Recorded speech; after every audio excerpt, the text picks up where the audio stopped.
E aí pessoal, tudo bem? Nesse vídeo de hoje nós vamos conhecer um pouco mais sobre o estudo das células.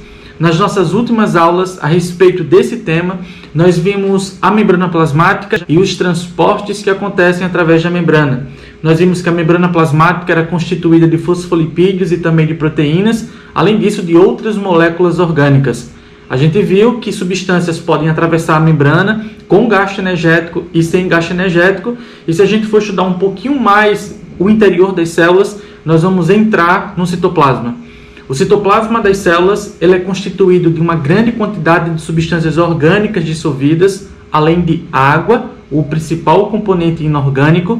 E além disso, no citoplasma das células eucariontes, a gente consegue observar uma grande quantidade de organelas membranosas.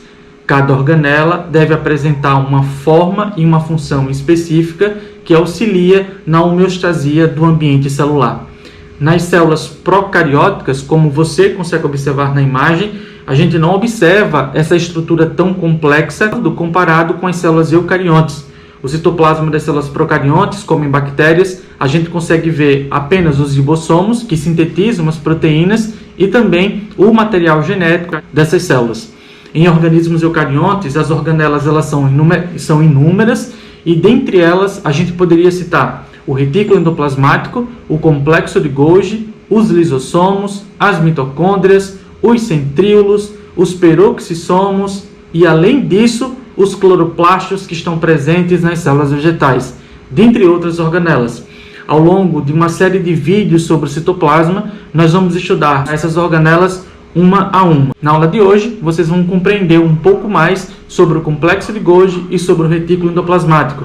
Além disso, vocês vão compreender quais são as funções dessas organelas e como é que elas produzem substâncias ou secretam substâncias para fora da célula. O retículo endoplasmático é um conjunto de bolsas ou de tubulações membranosas que estão localizadas em grandes quantidades no citoplasma das células eucariontes. O retículo endoplasmático ele pode ser dividido em dois subtipos, que é o retículo endoplasmático rugoso e o retículo endoplasmático liso. O retículo endoplasmático rugoso, como vocês conseguem observar na imagem, ele contém uma grande quantidade de ribossomos aderidos à sua superfície e tem como principal função a síntese de proteínas. Essas proteínas elas poderão ser exportadas para fora da célula ou ainda poderão constituir a membrana plasmática. Já o retículo endoplasmático liso, ele não sintetiza proteínas, mas sintetiza lipídios, que podem ser fosfolipídios, os da membrana, ou até mesmo esteroides. O retículo endoplasmático liso ele está em pequenas quantidades no interior das células, mas em alguns órgãos, como no fígado, por exemplo, ou até mesmo em algumas células glandulares, estão em grandes quantidades. Já o complexo de Golgi, ele é um conjunto de bolsas membranosas também, mais conhecida como cisternas de Golgi. Essas bolsas elas são empilhadas umas sobre as outras. E observe que na imagem, essas bolsas, as que estão mais próximas do retículo endoplasmático, nós chamamos de bolsas cis ou cisternas cis.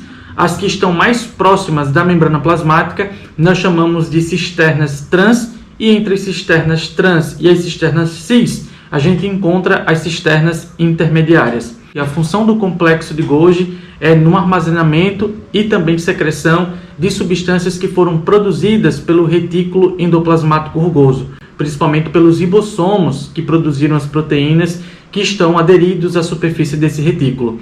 Basicamente, então, o complexo de Golgi armazena essas substâncias provenientes do retículo e exportam essas proteínas ou esses produtos para fora da célula. Além disso, o complexo de Golgi tem uma importante função na formação do acrosoma, que é uma bolsa de enzimas que está localizada na cabeça do espermatozoide. E além disso, o complexo de Golgi tem a função de produzir os lisossomos, que é uma outra organela que está presente no citoplasma das células eucarióticas, que tem a função de digestão intracelular.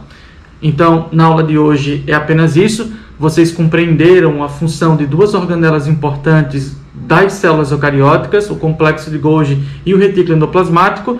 Se você gostou desse vídeo, não esqueça de dar seu like e também não esqueça de fazer um comentário. Até mais, pessoal!